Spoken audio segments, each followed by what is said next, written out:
Hey there, garden friends. If you're like me, you love eating potatoes. Maybe you also love growing potatoes. They're one of the most rewarding plants you can grow out in the garden. I love them. We planted these ones back in late winter, and it's now middle of spring. We're here towards the end of May. I would normally suggest let your tomatoes look a little more beat up than these are before you harvest, but we're up against the clock. We've only got a few weeks left into school, so we've got to get these plants pulled out, harvested, eaten, cooked, dealt with, given away. And then we got to churn up the soil gently, maybe fork it a little bit, add in some compost, and then plant for the summer. So for us, it's time to harvest. Like I mentioned, normally you can wait until these plants kind of look a little beat. You can see a little bit right here. It might not be quite in view, but some of the leaves and branches are starting to hang down and away. I'm starting to see yellowing kind of move up the plants. You can wait a little longer. Some people will even wait till the plant looks almost entirely dead. But for us, like I said, we're up against the clock. Luckily, they've been in for about 100 days, give or take, which is what we need for them to mature. We've kind of dug in a few. We've already pulled up a few rows to kind of test. They're looking pretty good. Like I said, if we had maybe another few weeks, I might let them go a little longer, but for us, we got to get them out now. So in today's video, I'm going to show you how we harvest and what we're actually going to pull out of this garden. So I cannot wait to show you. Let's take a look.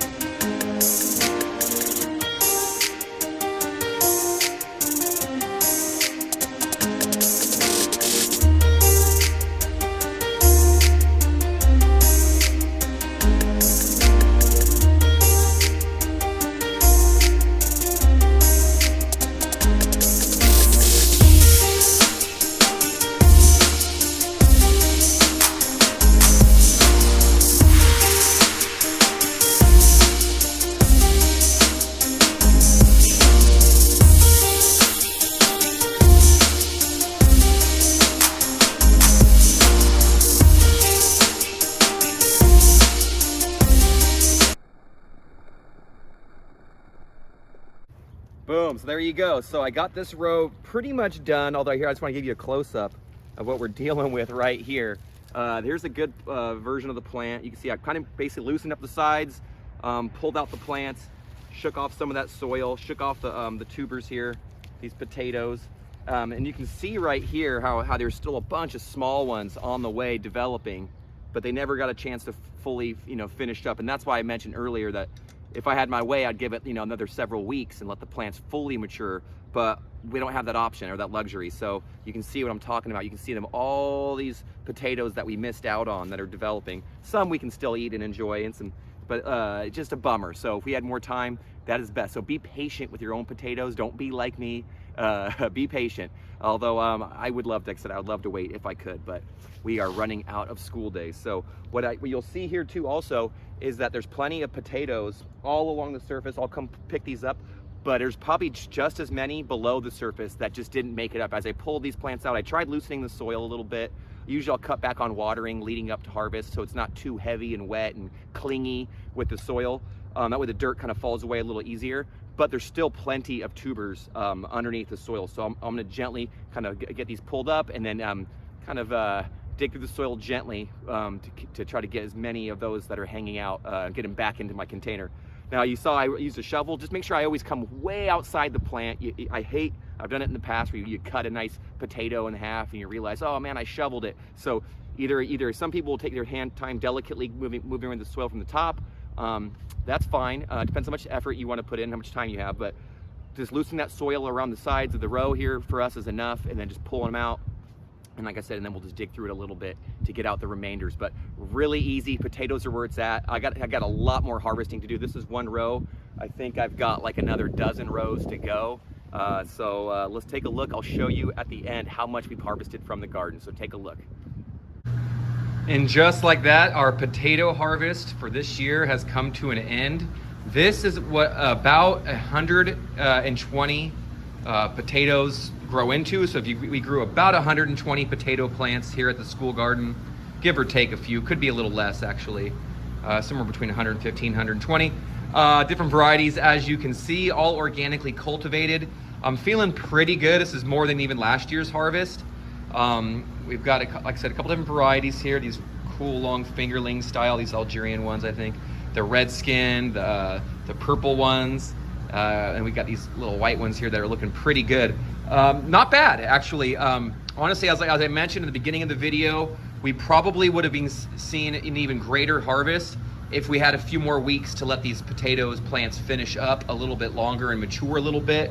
You can see there were still some that were a little bit small on the smaller side that you could tell the plant just wasn't done growing.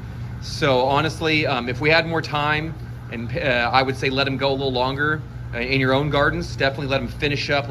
Let the plants start to look kind of beat and almost dead in a way. That way you'll know that they're not photosynthesizing, they're not putting energy down to the tubers anymore, and that would show you that, and tell you and show you that they're pretty much finished up at that point. Our plants, for the most part, were still looking like they were still growing a bit and finishing out. So like I said, if you have the patience or the time or the ability, let them stay in a little bit longer, because you'll probably end up with bigger tubers and greater abundance. But given the fact that we couldn't wait any longer, the school year has come to an end. I didn't want to be here digging up the potatoes on my own in the summertime or whatever without the students here.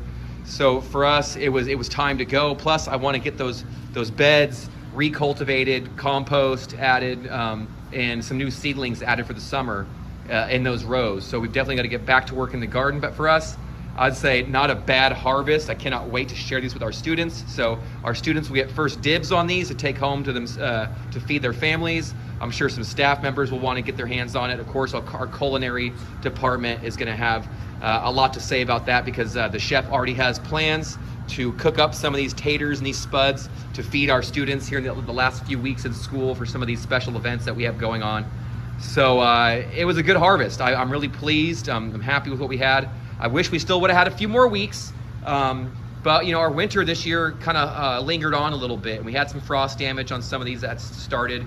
So with all the crazy winter weather that we had and the early spring weather that really was pretty gnarly, we did great. The potato plants did fine. We've got tons of spuds here. If you're considering growing at your own place, make sure full sun, rich soil, plant them at the proper time of year, find varieties that you like to enjoy, or maybe some that you've never even tried before. Experiment. We actually also have a few more spuds in the ground, but those are in containers, and I'll have to do a separate video on those. We got them in big smart pots. So I think inside there's 2 containers, 4 each, so 8 seed potatoes that started, 8 plants. So we'll see how much those can generate. But for the most part, I'm stoked. I know I could talk and talk and talk, so I'll let you all go now. If you stayed on this long, thank you so much. Please hit that like button if you like the video, or dislike it if you dislike it. Let us know down in the comments section below if you like growing spuds, potatoes. What are your little tips and tricks that you can share with us, because I'd love to hear it. But until next time, garden friends, happy gardening to you all, and never stop growing potatoes. Here we go.